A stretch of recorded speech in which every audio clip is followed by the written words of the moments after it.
वा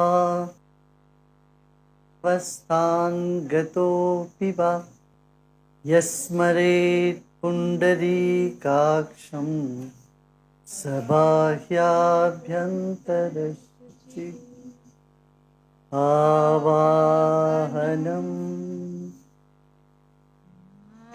भोगिनं पद्मभवं वसिष्ठं वसिष्ठं शक्तिं शक्तिं च च तत्पुत्रपराशरं तत्पुत्रपराशरं च व्यासं शुकं शुकं गौडपदं पदं महान्तं महान्तं गोविन्दयोगीन्द्रमथास्य गोविन्दयोगीन्द्रमथास्य शिष्यम् श्रीशङ्कराचार्यमथास्य श्रीशङ्कराचार्यमथास्य पद्मपादं च हस्तामलकं च शिष्यम् तं त्रोटकं वार्तिककारमन्यान् अस्मद्गुरुं सन्ततमानतोऽस्मि श्रुतिस्मृतिपुराणानाम् आलयं करुणालयं नमामि भगवत्पादं शङ्करं लोकशङ्करं शङ्करं शङ्कराचार्यं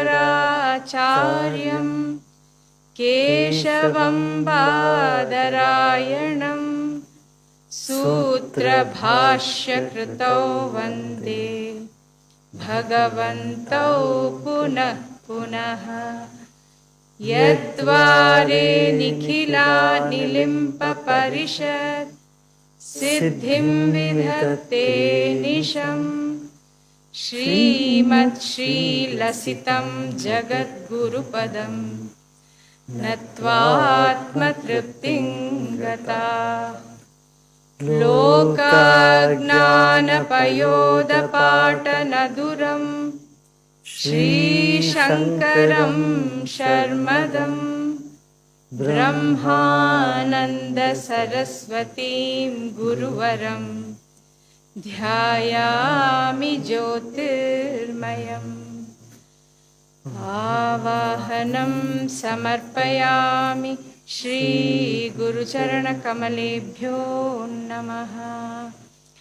आसनं समर्पयामि श्रीगुरुचरणकमलेभ्यो नमः।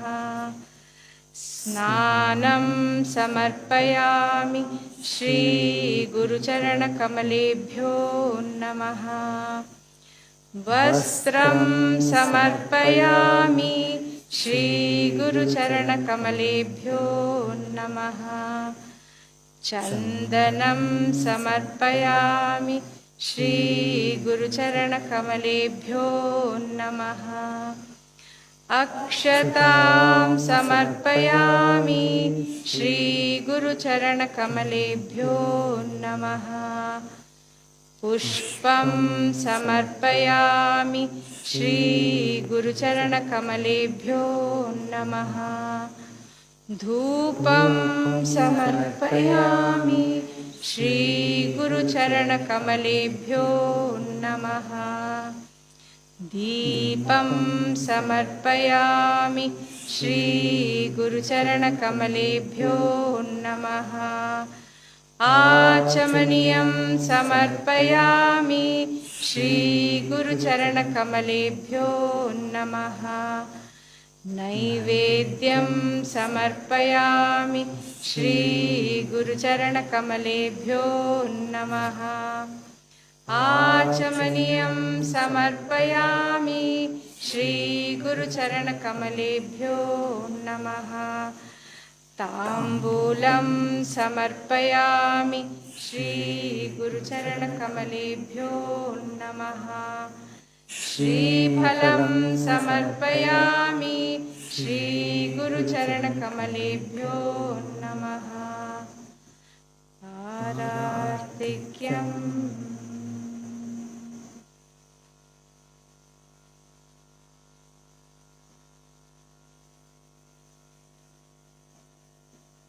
कर्पूरगौरमूर्तिं गुरुं करुणावतारं संसारसारं भुजगेन्द्रहारं सदा वसन्तं हृदयारविन्दे भवं भवानी सहितं नमामि। आरार्तिक्यं समर्पयामि श्रीगुरुचरणकमलेभ्यो नमः। आचमनीयं समर्पयामि श्रीगुरुचरणकमलेभ्यो नमः। पुष्पाञ्जलि। गुरुर्ब्रह्मा गुरुर्विष्णु गुरुर्देवो महेश्वरः गुरुः साक्षात् परं ब्रह्म तस्मै श्री गुरवे नमः। अखण्डमण्डलाकारं व्याप्तं येन चराचरं तत्पदं दर्शितं येन तस्मै श्री गुरवे नमः। श्रीब्रह्मानन्दं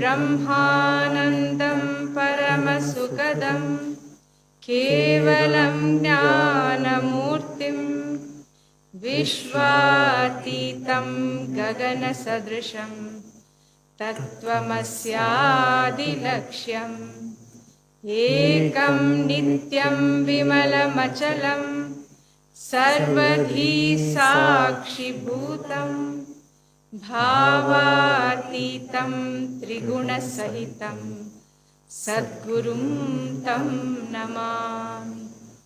अज्ञानतिमिरान्धस्य ज्ञानाञ्जनशलाकया चक्षुरुन्मीलितं येन तस्मै श्रीगुरवे नमः।